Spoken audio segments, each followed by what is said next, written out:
Alrighty, welcome everyone to the final lecture of the course. And here today in our final lecture, we're going to bring you all the way to the late 20th century. This class, American Studies 395, is a survey of contemporary California history with an emphasis on the 20th century. And we'll wrap up the course with our final lecture here, which will talk about what are known as the culture wars that take place more broadly in America in the late 1900s, the late 20th century, but have some very specific and revealing expressions, manifestations within California.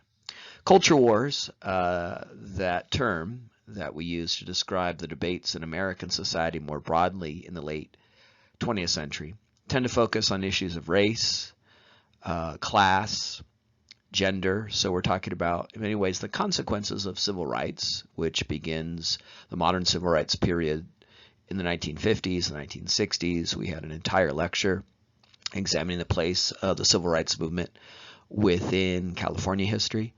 By the late 20th century, increasingly issues of race and the consequences of civil rights, both how it changed America and failed to change certain inequities, came to influence and color the culture wars. Class. In recent lectures, we've talked about some of the economic changes in the United States more broadly and in California more specifically in the late 1900s, late 20th century, where you have de-industrialization, you have the way in which the California and American middle class is increasingly squeezed by a much more fragile, tenuous economy. And so that raised issues about poverty, about homelessness, about the origins of class divisions within America and California in the late 20th century that often manifest in cultural debates. Because quite often in America, when we're arguing about economics and class and what's happened to the California and the American economy in the last few decades, it tends to boil down to cultural disputes about values, about work ethic, and the role of government in addressing some of these inequities in wealth. So class also has been part of what we describe as the culture wars. And then also in the 1960s, alongside the civil rights changes of that period, you had the modern feminist movement. And that has brought dramatic change to California and the United States more broadly in the last few decades of the 20th century, with the rise of working women increasingly, two-income households, women increasingly prominent in institutions of power. Today, the majority of bachelor's degrees are awarded to women, as women are excelling in university education and changing the American workforce. But with that came a debate about gender that comes out of feminism, also the greater visibility of sexual minorities, the modern gay rights movement, today questions about transgenderism. So another key point of debate within the modern culture wars has been this issue of gender and sexuality. So a crude way of describing the modern culture wars, gays, gods, and guns, right? The debates we have beyond economics and politics about these cultural issues that have been very formative and influential in California and around the nation in the late 20th century. This comes from, again, changes in the nation in the 60s and 70s, part of it civil rights, feminism, gay rights, but also the backlash to that. The rise of the modern conservative movement that was often fueled by cultural conservatism. We talked a little bit about that. You read about that in some of the various texts assigned in this class. The reputation of Orange County in the Ariano book as this place of evangelical Christianity and its place within politics. So in the 1960s, 1970s, you have these concussive changes in American society, civil rights, feminism, gay rights, but at the exact same moment, you're seeing the rise of this conservative movement. And so these two camps, these two orientations and perspectives, adjudicating the consequences of the sexual revolution, feminism, civil rights, has led to the vibrancy of what we describe again as the culture wars. So it's really about the changes that have come through in the last few decades in California and the United States more broadly, how in the 60s you have feminism, civil rights, gay rights, but also this conservative movement. Also the economic changes in that period that we detailed in recent lectures, how there's a sense in California that the California dream that had been so alive and drew people here in the 50s and 60s was increasingly outside the grasp. That there's this growing disparity in wealth where a few titans of tech industry can afford to live the California dream, and so many others find themselves on the underside of that economy in low pay, low prestige service sector jobs. So, as I said, class and disparities in wealth, housing, education, healthcare, these are all economic concerns, but they often were filtered through cultural debates about the role of government, welfare, the true origins of poverty, whether values and work ethic plays a role. And then another factor, I think, in driving the modern culture wars, which we'll talk about when we pivot towards things like Prop 187 in California here in the early 1990s, the consequences of demographic change. Part of that is the changes in immigration patterns since 1965. In 1965, the United States passes the Hart-Celler Act, which has had a huge consequence in a number of ways in shaping the California we live in today. In 1965, the Hart-Celler Act opened our borders after many decades of tight immigration restrictions. In 1924, the U.S. Congress passed and President Coolidge signed into law the Johnson-Reed Act, which was designed to effectively cut off immigration from most of the world, particularly Southern and Eastern Europe, but it also had consequences for cutting off immigration from Asia and reinforcing the idea that Asians who had already come as immigrants, most of them to California, could never become citizens. So that was the 1924 Johnson-Reed Act. It was a very restrictive policy. But in 1965, amidst the Cold War and the effort to create an image of America in line with Cold War rhetoric as a beacon of freedom and opportunity to people around the world, we passed that Hart-Celler Act. And it opened our borders, and people have come from Africa, Asia, Latin America, the Caribbean. The immigrants who have come since 1965, who are often described as the new immigrants to differentiate them from the immigrants of the 1800s of the 19th century, who tended to come from Europe. The new immigrants who come after 1965 tend to be of African origin, Asian, Latin American, and that's led to the remarkable diversity that we see in California today. You could see it on the campus of this university, in the student population, the faculty population. You could see it in the demographic change in Orange County that Ariano describes, how by his adulthood, the Orange County that he now lives in was very different than the Orange County his parents had come to from Mexico, which was predominantly white then in the 1960s and 1970s. Today, Orange County's politics have changed because of this demographic shift. It used to be a bastion of conservatism, and today most of the seats representing Orange County in the U.S. House are held by Democrats. So we've seen remarkable demographic change as a result of immigration, and that's caused a backlash. The other consequence of the Hart-Celler Act, in addition to making California and America more broadly diverse, heterogeneous, pluralistic, well, with that change has come a backlash, and that's what you see in things like Prop 187 here in California, and then more broadly in the nation as demographic change has become more acute, not just in California. It's in a story of how California is a bellwether. California is in the vanguard.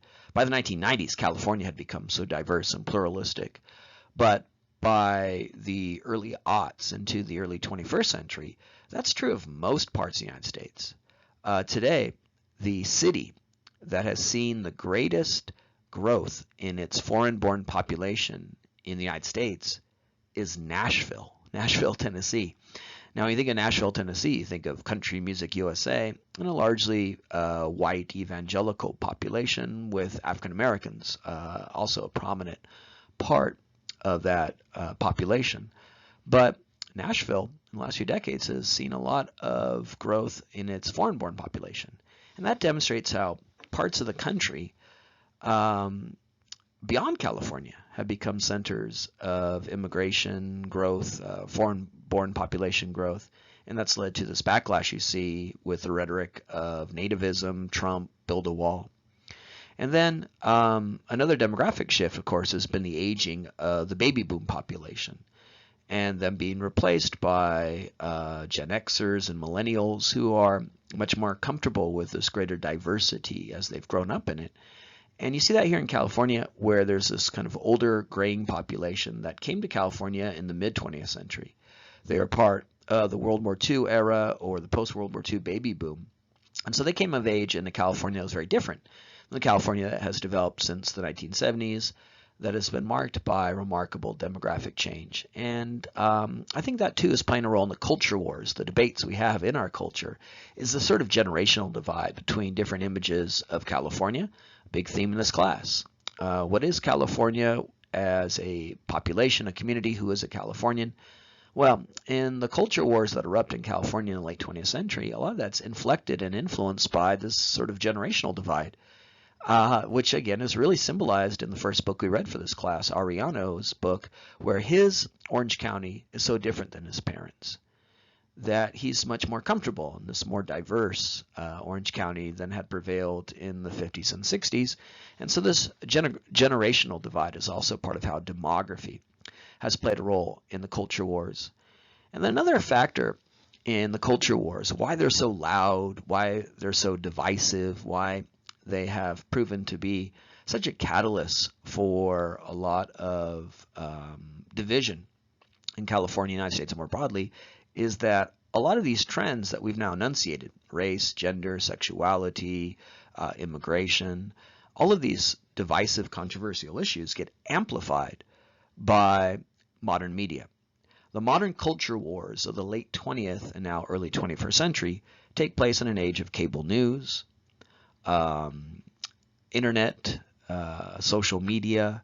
So there have been these technological and communication changes that have occurred in the last few decades that create vectors for expressing the frustrations, anger, misgivings, suspicions, anxieties, unease that so define the culture wars.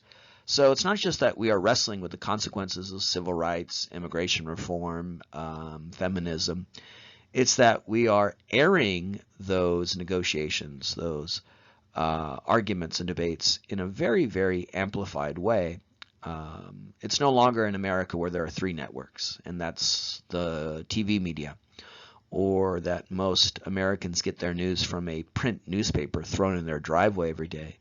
There's this new modern media culture that often really benefits from, traffics and monetizes now outrage, where you get more reward, not just in recognition but in money for how outrageous you can be. That's what drives ratings, that's what drives page views, that's what drives downloads, that's what drives likes on social media. And so you're rewarded today in California and in America for being as outrageous as possible and saying the most inflammatory things, because that's our media culture. So all of those are factors that help explain why in the last few decades we've seen these culture wars flare in regards to race, gender, and class. Let's begin with what is at the heart of the final book we're reading for this class, The Murder of Latasha Harland'S, where Professor Stevenson works very intently to talk about how that incident intersects with a number of broad trends in California, like immigration, like de-industrialization, to really manifest and flare into this very key event in contemporary California history, the LA riots. So as detailed in the Stevenson book, there's this demographic change taking place in Los Angeles in the late 20th century, where urban areas that had long seen a sizable African-American population due to white flight, because whites fled urban areas for the suburbs in the 50s and 60s.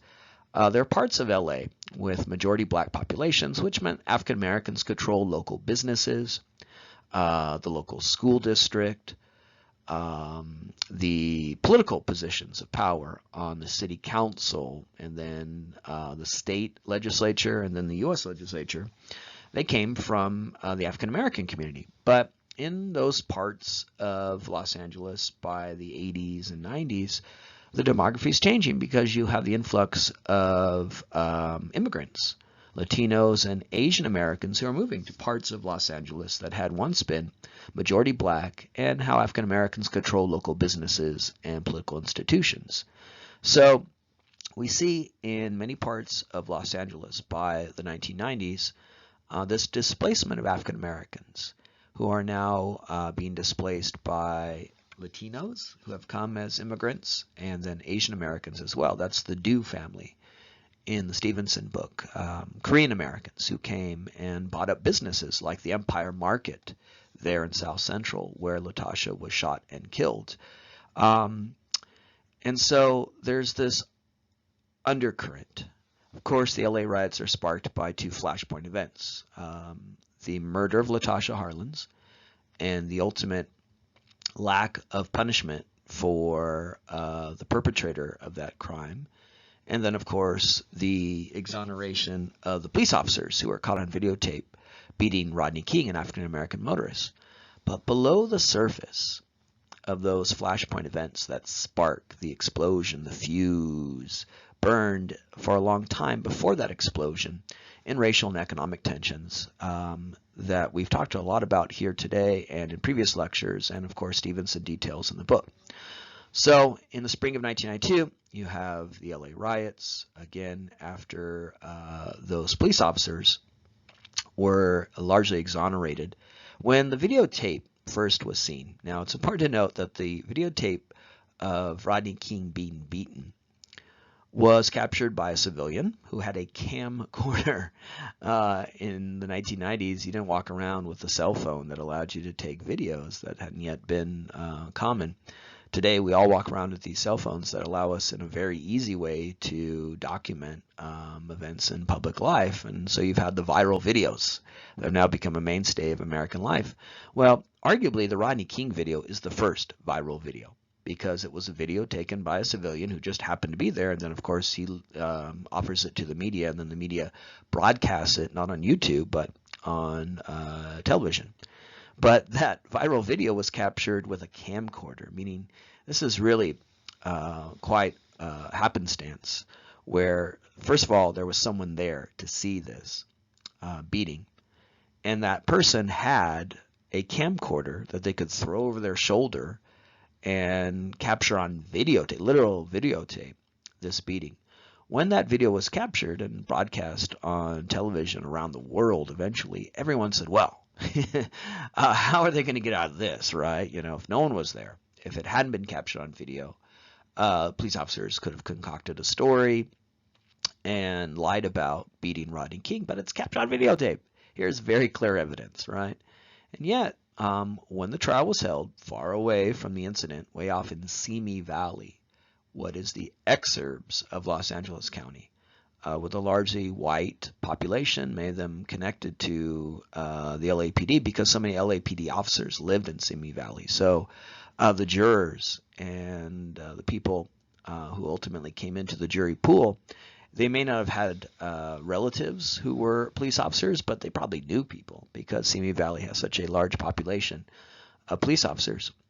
When that jury in Simi Valley, a very far-flung part of Los Angeles County, so far from the crime, came back with this verdict, well, all those deeply rooted tensions that go back to incidents like the Watts riots or even the Zoot Suit riots, which we talked about, they just flare here in what we know as the LA riots. 4 days of rioting throughout Los Angeles, widespread looting, businesses burned, people killed, over $1 billion in damages.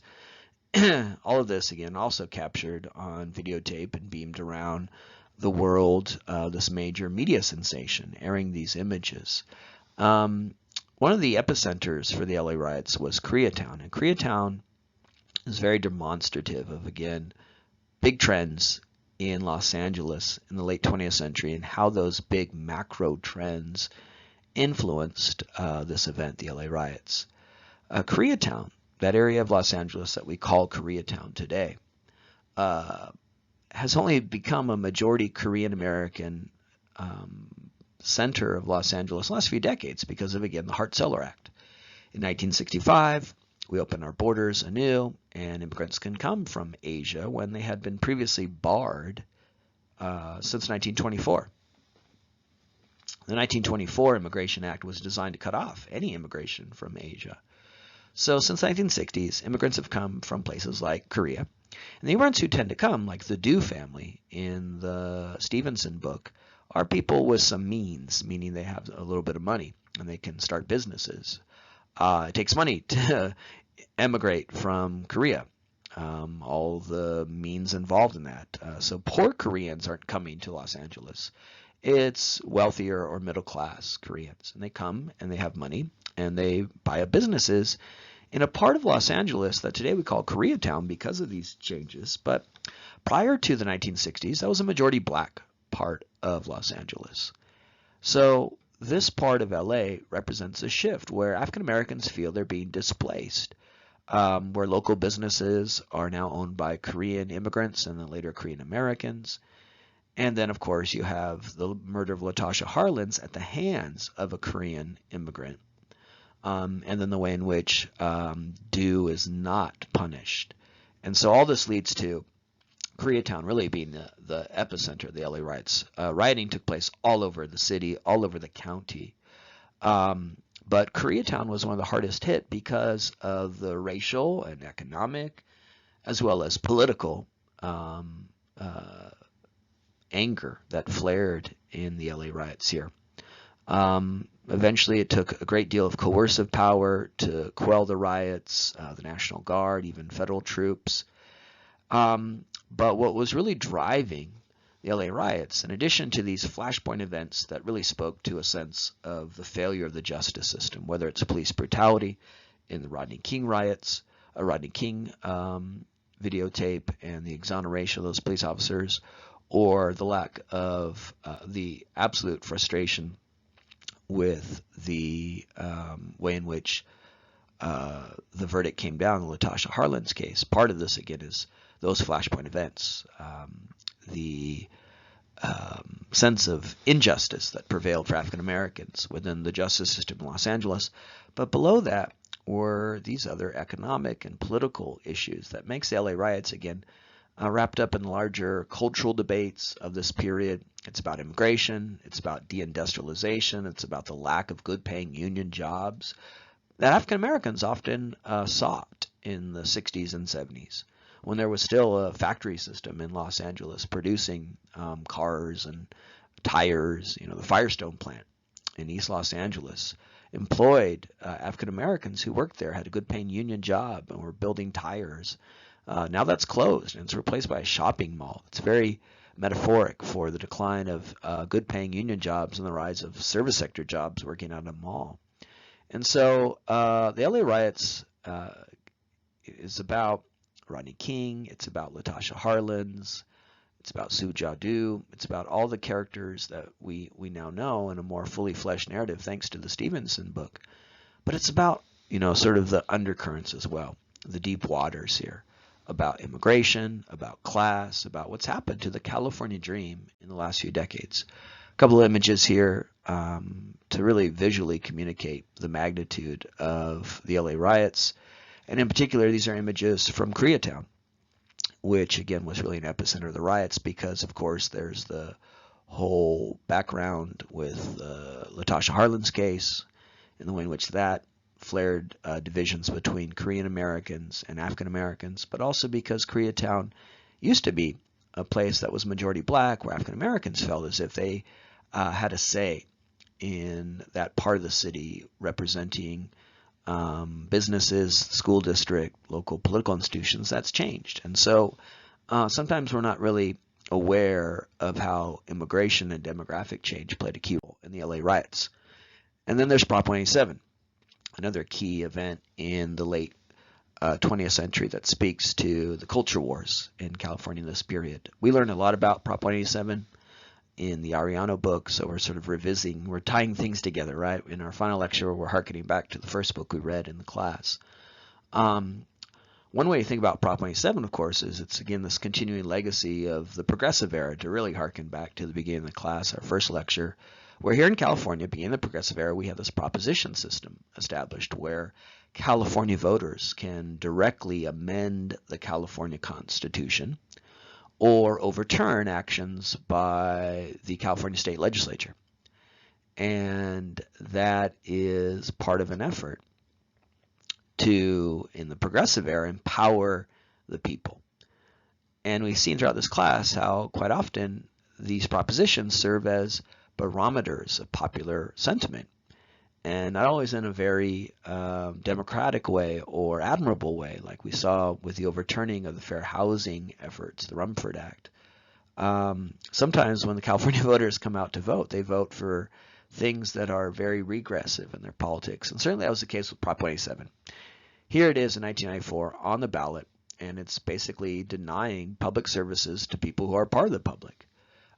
Illegal immigrants who are part of our economy, part of our society, who participate in California in a very public way, in that way, but because they're not here legally, are under what Prop 27 would have enforced, they're denied access to things like public education. So Prop 27 is very much about one of these long-standing, enduring debates, arguments that we've seen throughout this class. Who is a Californian?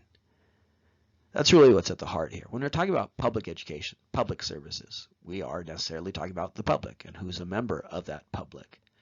And is the public to be defined by people who are physically here within the state of California? Is that the public?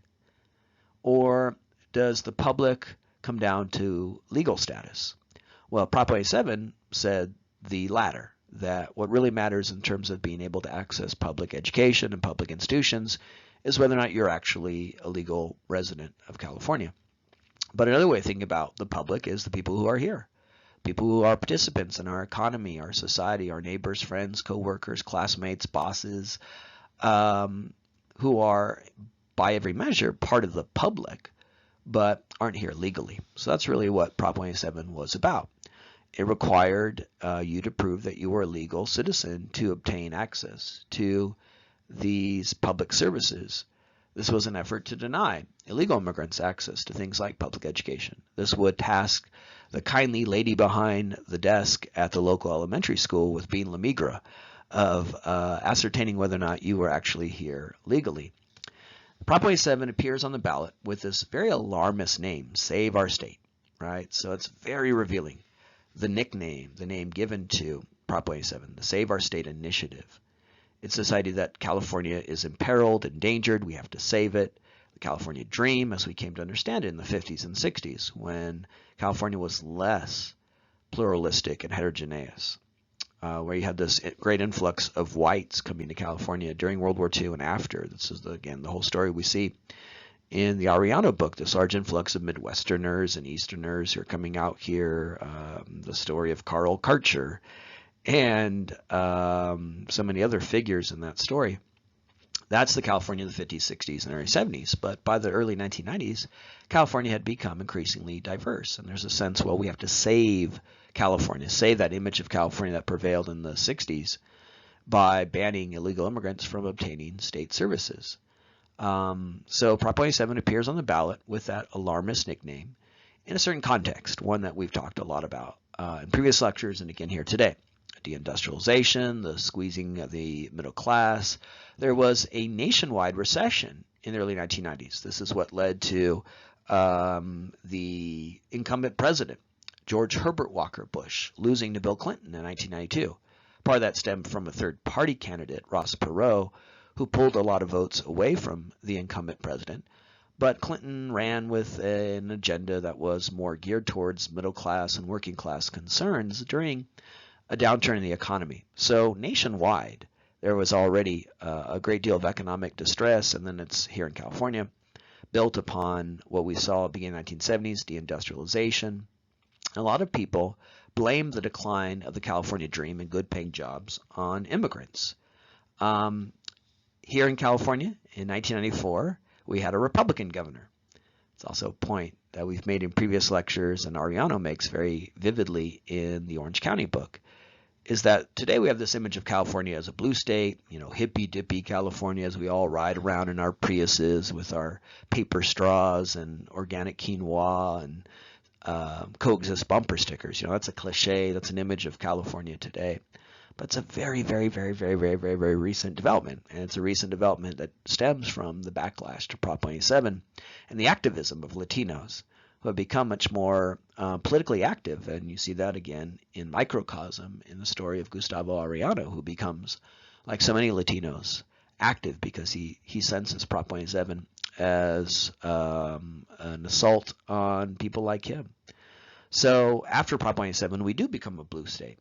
And the politics of Orange County and the state at large becomes more liberal and embracing of the Democratic Party. But that's a very, very recent development because well into the late 20th and early 21st century, we had Republican governors. Pete Wilson was the Republican governor in 1994, and he really cast his lot, his political fortunes behind Prop 27. He was such a full-throated supporter. And a lot of people here in California say that's what led to the blue state transition. That, again, because the Republican Party under Wilson here in California so embraced the anti-immigrant politics of Prop 27, well, it created a backlash. And that's why California today is largely governed by the Democratic Party. The election year of 1994 was a U.S. Senate election. The year that Prop 27 appears on the ballot, there was a Senate race.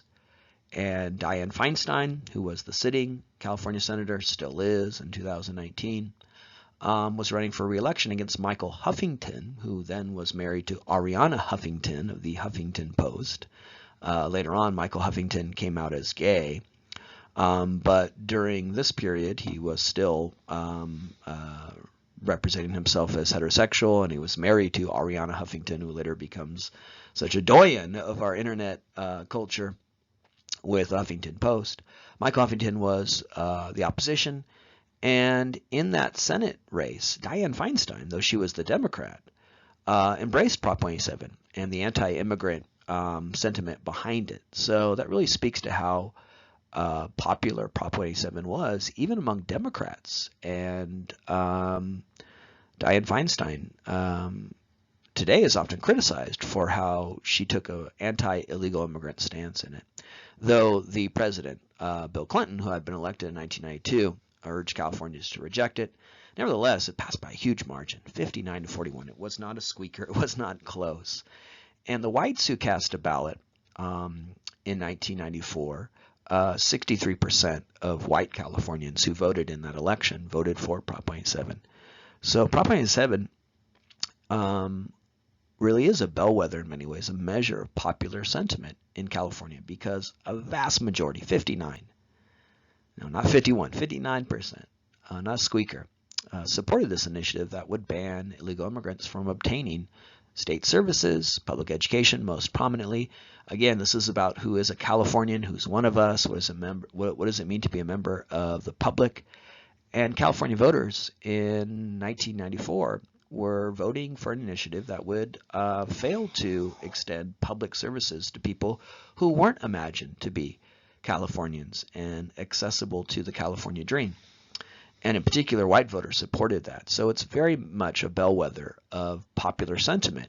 Now, it has this consequence that we talked about in this slide, and you see so vividly in the Arellano book, is that because it's perceived through the lens of race and immigration, because it's a cultural debate in many ways about who is a Californian and what is the California dream, there's a backlash to this, and it will lead to a growing Democratic Party coalition that appeals to Latinos, not necessarily immigrants, but native-born Californians like Gustavo Arellano, who, as we learned in that book, has really little connection to his Mexican past and culture and heritage until Prop 27. And then he sees this as an assault on people like him, and he becomes more active.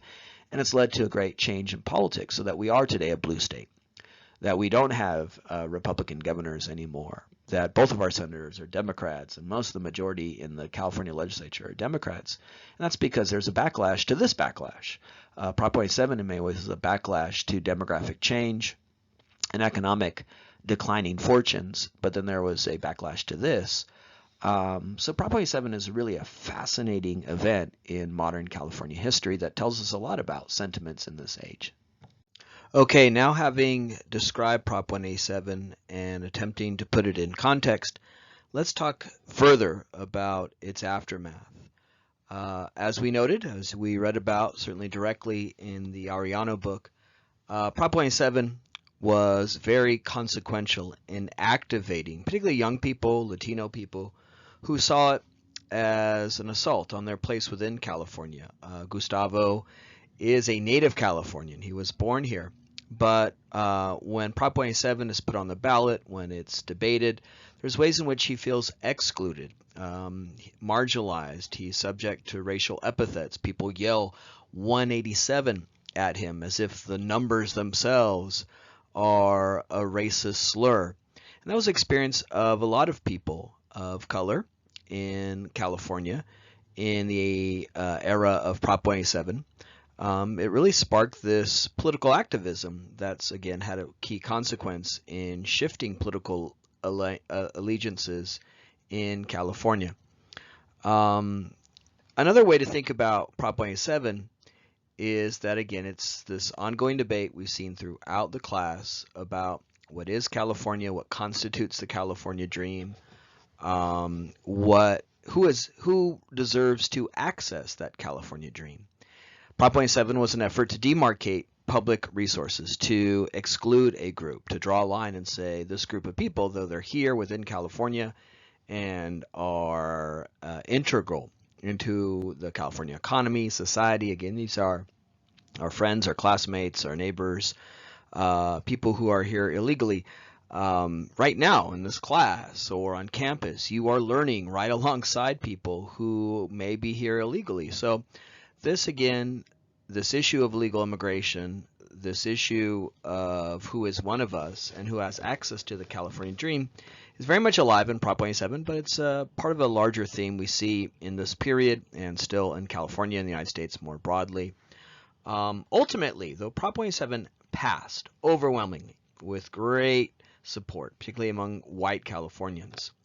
It is not in place today. It eventually is overturned because it was interpreted by the California State Supreme Court as unconstitutional in the way in which it put state officials, again, the kindly lady behind the desk at the local elementary school, it put state officials, local officials, those who were running public hospitals, public schools, in this place of enforcing immigration law. And the U.S. Constitution is very, very clear. The only government entity that can make and enforce immigration laws, the federal government. States cannot create and enforce immigration laws. That wouldn't work when you have 50 states. It would not work to have a nation with 50 different immigration policies. So the Constitution, very clear, that is a federal concern. That is solely a federal concern. And so when Prop 27 seemed to foist upon local and state officials this obligation to ferret out who was legal, who was illegal, who was eligible for state services, who wasn't, it seemed to the judges make this particular proposition unconstitutional in violating the U.S. Constitution, which clearly says only the federal government can enforce immigration laws. This today, decades after Prop 27, concerns debates about sanctuary cities, sanctuary laws. Today, many cities in California, and California overall as a state, is a sanctuary state, which says that they're not going to hand over people to ICE and other federal law enforcement agencies if they're suspected of being here illegally. That's not the role of state law enforcement, local law enforcement. That is the role of the federal government, which has the sole responsibility to enforce federal immigration law. So that's the ultimate fate of Prop 27. It's not in place today. It was overturned. So again, its greater value is in what it said about California in 1994 and then its later aftermath in terms of political activism. It's a chance, again, to think broadly about some of the big themes in this course here in our final lecture. Who is a Californian? What defines California? Who has access or is eligible to benefit from the California dream? Also, it's a chance for us to think about the role of propositions in the last 100 years of California history. What was inaugurated in the progressive era, this idea of direct voter action where California citizens could influence law, overturn law, has so influenced a lot of the history that we've examined here. And quite often, what is expressed as the will of the people, the measure of popular sentiment, has been very regressive in its politics, rolling back the Rumford Act and Prop 14, Prop 27 seeking to deny people within California access to state services. And that too is a counter to this idea that we have of California as some sort of den of progressive politics. Again, it's a blue state today. It's solid in support for the Democratic Party, but that only happens after Prop 27. What we have seen here in this class is that over the century, the 20th century, California has been a very conservative place. And you've seen that with actions like Prop 14, Prop 27 and its popular support, and Prop 8, which brings this whole discussion of the contemporary culture wars and the role of propositions and who is a Californian into the 21st century. In 2008, the year of a presidential election, the year that Barack Obama would be elected the first non-white president, first president of color, an election where Californians came out overwhelmingly to vote for Barack Obama, as by then, 2008, California was a blue state and solid in its support for Democratic candidates. In that same election, though, there was an initiative on the ballot, Prop 8, that was designed to deny same-sex marriage to many gay and lesbian couples who had been married through local actions taken by the city of San Francisco, other municipalities that were issuing licenses for same-sex couples. What happened was there was a proposition in 2000, Prop 22, which denied same-sex marriage, which then offered in 2000 a chance for Californians to weigh in on what was just beginning in the year 2000 to be a political issue. And Prop 22 passed overwhelmingly, saying in California we're not going to recognize same-sex couples with marriage licenses. Well, there were many California citizens who challenged that, who saw that proposition, like Prop 27, as unconstitutional violation of the Equal Protection Clause in the 14th Amendment. 14th Amendment, ratified after the Civil War in 1868, declares that all citizens are guaranteed equal protection, and that's always been central to the same-sex marriage argument, that you will issue a contract, a legal contract, that's what a marriage is, to two people if they are of different genders or sexes, but you won't if they're the same sex. And that seems to be treating citizens differently based on physical characteristics, something that's been protected by civil rights legislation. So same-sex marriage always hinged on that interpretation of the 14th Amendment. When Prop 22 passed, it was seen by many citizens as a violation of the 14th Amendment, denying same-sex couples. So what happens is that there were many municipalities in California in the early 21st century that challenged Prop 22, including San Francisco. The then mayor of San Francisco, Gavin Newsom, began to issue marriage licenses, saying, in this city, I'm going to issue marriage licenses for same-sex couples, challenging Prop 22 and longstanding law in California. Gavin Newsom, of course, today, as I record this, is the governor of California. So he would skyrocket from San Francisco city politics to the position he has today. And so there are municipalities like San Francisco under Mayor Newsom issuing these same-sex marriage licenses. And that's challenging Prop 22. So Prop 8 was designed to reconcile this. Let's go back to the voters. Let's go back to the California voters and allow them to revisit Prop 22 and ultimately have the say regarding whether or not California is going to allow same-sex marriage, with these elements of California politics and society sort of challenging Prop 22 and the larger debate about gay rights and equal protection of law. Now, California has not been, in the late 20th century, a bastion of progressive legislation or thinking regarding same-sex marriage or homosexuality more broadly. Here in California in 1978, there was an initiative, the Briggs Initiative, that would have denied openly gay and lesbian California citizens from working in public schools as teachers.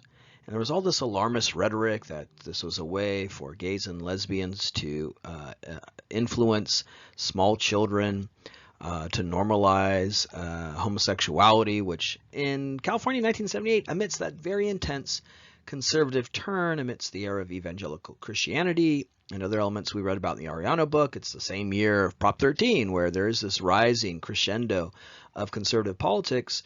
Here's this initiative on the ballot. It doesn't pass, but it came very close, and there was all this really alarmist, homophobic rhetoric surrounding the Briggs Initiative that somehow gays and lesbians were recruiting small children and teaching, whatever that means, homosexuality in schools. Prop 8, the ballot initiative that was again designed to address the stirrings and debates and controversies that followed Prop 22 in the early 21st century, was supported by many activists who saw it as an effort to really again establish California in the vanguard of civil rights, as we had been in regards to race, going back to the Mendez decision and the Rumford Act and civil rights legislation. Many Californians in 2008 said, well, Prop 8 is another chance for us to establish California again in the vanguard of those efforts. But there were many other Californians, particularly cultural conservatives, members of the evangelical community. The LDS Church, the Mormon Church, Latter-day Saints, was very active in using its influence and wealth to support the Yes on 8 campaign that would have, again, banned same-sex marriage. And this passed. Prop 8 passed 52% to 48. Not a huge margin like you see with Prop 27, but a substantial margin where a majority of Californians in 2008, same year that Barack Obama will be elected president, a period where California now then clearly was a blue state, a state strong in its support for the Democratic Party and overall a more liberal politics. Nevertheless, in that same year, a majority of Californians voted against same-sex marriage, and so California would not be in the vanguard of that aspect of civil rights. There were states prior to the Obergefell decision, which comes along in 2015 and ultimately reconciles all this on a federal level. In 2015, the Obergefell decision established same-sex marriage as it is today in all 50 states. That wasn't until 2015, and so effectively, same-sex marriage was not legal in California until 2015. And there were states after Prop 8 passed here in California that did allow same-sex marriage. That's why ultimately the Obergefell decision was brought to the U.S. Supreme Court. There were many states that were starting to adopt same-sex marriage. There are other states like California that banned same-sex marriage. Prop 8, when it passed, effectively banned same-sex marriage. And so ultimately this had to be adjudicated on a federal level, and it did so in 2015 with the Roberts Court ruling in the Obergefell decision to, as we have today, allow same-sex marriage in all 50 states. But prior to that, California had banned same-sex marriage effectively in Prop 8, where other states that you may not think of as so progressive or liberal had allowed same-sex marriage. For example, Iowa allowed same-sex marriage before California. When you think of, dens of liberals and centers of liberal politics, you don't exactly think of Iowa. And yet Iowa was one of the states after Prop 8 passed here in California that did allow same-sex marriage. So Prop 8 is a fascinating example, again, of the controversies that surround California politics, even in the 21st century, when California is identified as such a blue state and liberal in its politics. Even then, in the same election that would elect Barack Obama president, Californians had a chance to weigh in on whether or not same-sex marriage was legal in the state, and we voted 52 to 48% to ban same-sex marriage. And it wasn't until 2015 where the U.S. Supreme Court in one fell swoop established same-sex marriage in all states that it finally made its way to California and all states. So if we are thinking about propositions in this lecture, in this class, as a measure, a bellwether, popular sentiment, here's Prop 8, which is an initiative that was designed to stop the issuing of marriage licenses in cities like San Francisco by Mayor Newsom to stop that, and once again reiterate what had been clearly stated in Prop 22 in 2000, that same-sex marriage will not be legal in California, and Californians supported that. A slim majority, 52, but still a majority nonetheless. And that's a good example of these culture wars, which we've talked a lot about here in this lecture. It's a good example of how California, who's a Californian, the California dream remains contested. We might have this image of California as such a blue state, but in very recent politics, we've seen a lot of debates about culture war issues that aren't always as progressive in their end as we might imagine. So here in this lecture, we've talked about debates about race, the LA riots, immigration, gender, sexuality, immigration, Prop 27, that are again about these larger issues we've engaged with in the class about who is a Californian, what is the California dream, what defines California, what is our image of California. All of these debates, of course, take place in the context of what we've seen in previous lectures going on in California in the late 20th century. Economic crises, economic anxieties about a changing California economy, the way in which that does often flare divisions like we see in the LA riots, the way in which that often flares anti-immigrant sentiment. Here we've seen again the role of propositions, which are really revealing in modern California history, as we've seen in so many lectures, because they provide a bellwether, a barometer of popular sentiment. And Prop 27, Prop 8, good examples of contested ideas about the California community in the period that we've examined here, and really in the totality of California history that we examined here in America.